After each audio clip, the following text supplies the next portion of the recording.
Picture this. You're a small indie studio who makes horror games. You've released some well received titles, and you've released some that weren't.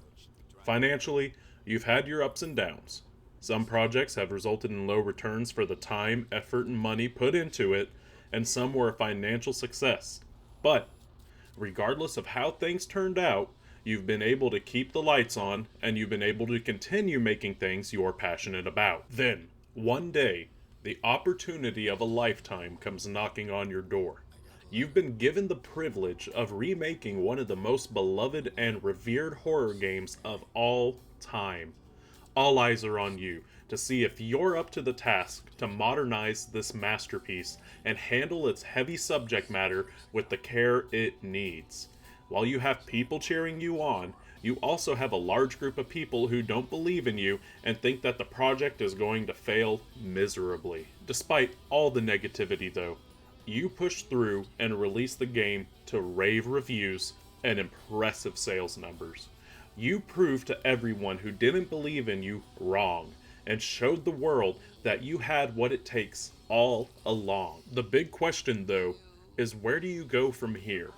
You just reintroduced an immensely popular game to modern audiences and are riding a brand new high.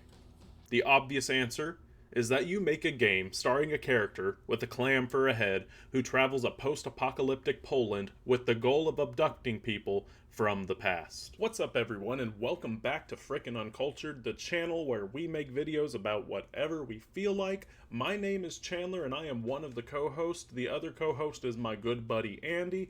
He is not going to be in this video today because today we are going to be reviewing Cronos: The New Dawn, and I am at the helm for this one. When it comes to reviewing games, Andy and I grade them on a scale of 1 to 10 off of the criteria somewhere in right in here in this area. There's going to be a list of criteria. It's beautiful, isn't it? Look at it, breathe it in, get a good look, because this is how we review our games, is off of these 4 sections right here. So, that being said, personally, I always like to start with story just because, well, I mean, it sets the stage for everything. So let's go ahead and hop in to the story of Cronos: The New Dawn.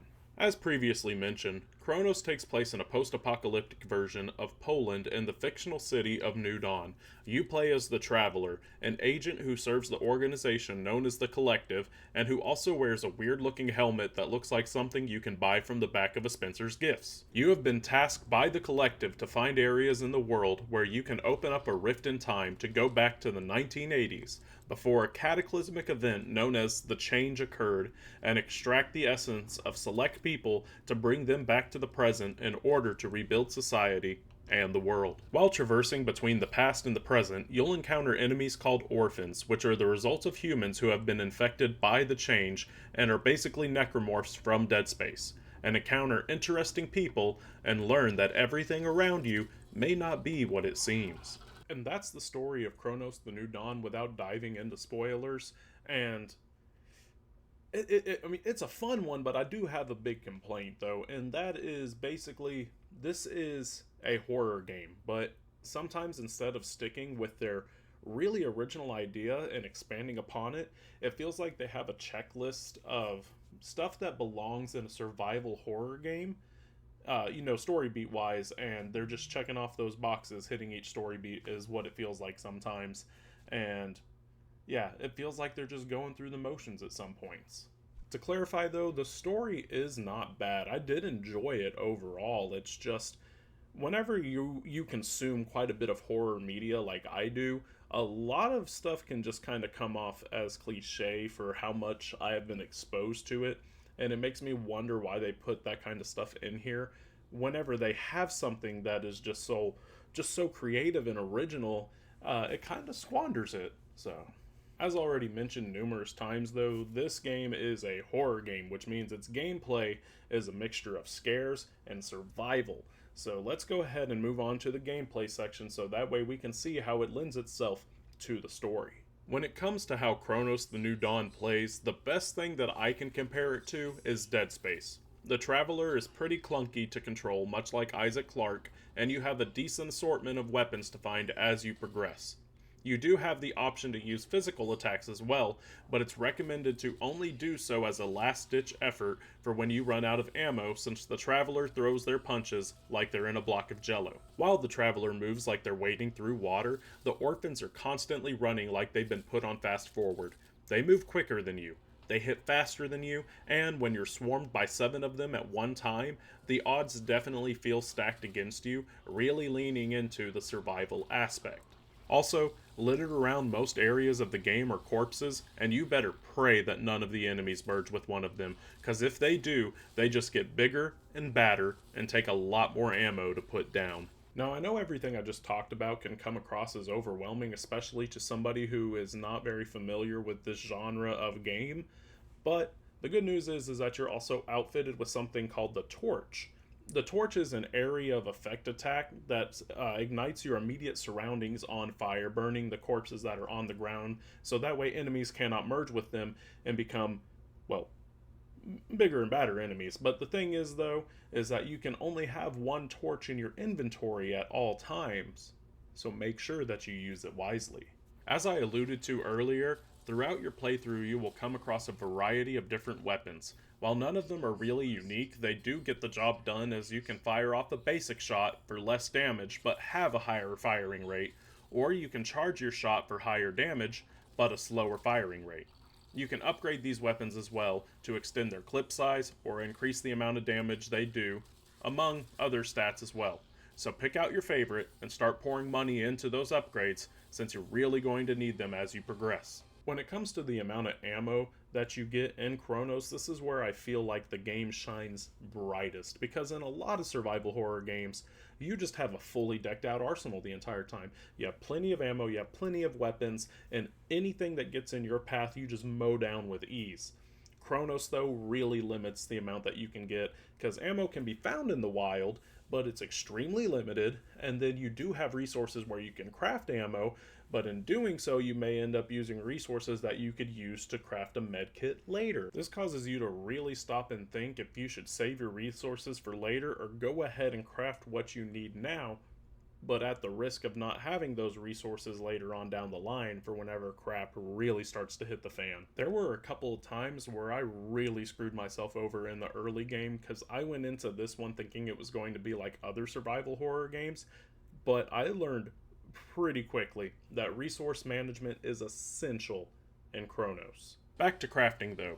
You can craft different types of ammo for the different weapons you have, different medkits that restore different amounts of health depending on their size, and even the torch that was mentioned earlier.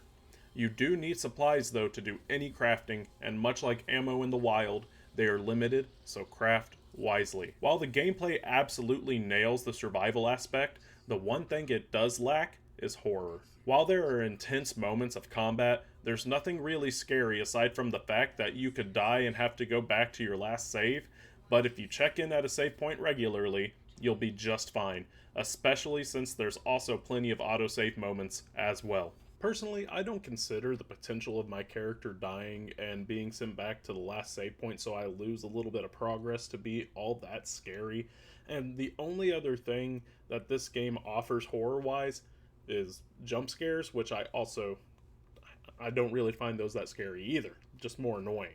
Now, I understand that there's some people out there who may find these things, scary. Horror is subjective after all, but for me personally, the horror aspect of this survival horror game, it just didn't hit for me. But like I said, if it does for you and it scares you, then more power to you. I'm not going to take that away from you.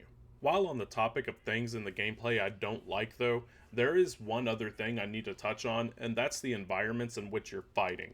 A lot of the areas you're fighting in are very claustrophobic, and you don't have a lot of room to move around, and I really like that in games, but it kind of stumbles around in Cronos. There were numerous times where either the Traveler or the camera would get stuck on a piece of geometry, and I just flat out couldn't see what was going on, leading to what I feel like is an unfair death. If it just happened one time, then it's whatever. I can get over that, but it happened so often that it really started to stick out and ruin the experience for me. Now that the longest portion of this review is out of the way, let's move on to graphics and art style. Graphically, this game is nothing to write home about. Don't get me wrong, it does look good, but it really sticks out when it's less impressive than Silent Hill 2 Remake, which they released a year prior. And before I start getting attacked in the comments, let me just say that yes, I am aware that Silent Hill 2 Remake most likely had a larger budget, if we're being honest, and that these games were also probably in development pretty close to one another since they released a year out from one another. And I mean, let's be honest, Silent Hill 2 Remake probably got more love and attention as well, since it was really a make or break moment for, for Bloober Team. But you can't disregard that Cronos is a little bit of a downgrade, and I'm not going to hold it against Bloober Team, but I think it should be stated. But what this game absolutely nails, though, is art style and atmosphere. The world of New Dawn is absolutely dripping in personality for a post-apocalyptic world. While every area is fairly similar to one another, they do find ways for each one to feel unique, and the otherworldly lighting that fills each area makes you feel like you're a stranger in a strange land, as you see pieces of people's lives before collapse floating in the air around you. Now, the last thing that we need to touch on for this whole review is our last category, and that's soundtrack. In all honesty, I don't remember the soundtrack or any sound design. There's nothing that made it stick out in my mind, and it didn't add a sense of dread or panic. All in all, it's fairly generic, and I'm really not trying to bash the composer, but there was nothing special to it. This is just my opinion, though, and much like horror, music is also subjective, so you may enjoy it while I didn't. And that's it for the review of Cronos the New Dawn. Overall, it is a really enjoyable game, but I mean, it shines in its survival more than anything, but it is very lacking in horror and also a memorable soundtrack. Honestly, the best thing that I think could happen to this game is if Bloober Team made a sequel for it. Make some alterations to the gameplay, turn up the scariness, and expand upon your already very interesting story, and you have a hit on your hands. That being said, though, we here at Frickin' Uncultured give Cronos the New Dawn a 7.5 out of 10. Thank you all so much for watching, though, and let me know what you think of the video down in the comments below. And we've also had a lot of new viewers here lately, and so welcome. We're glad to have you here. Just do us a favor, hit the like button for the videos that you watch. Make sure you hit that subscribe button, because Andy and I have a lot in the works currently, so we have more content coming, so make sure you stick around to see all the good stuff that we have. Once again, thank you all so much for watching, though. We will see you all next time, and remember to keep it uncultured.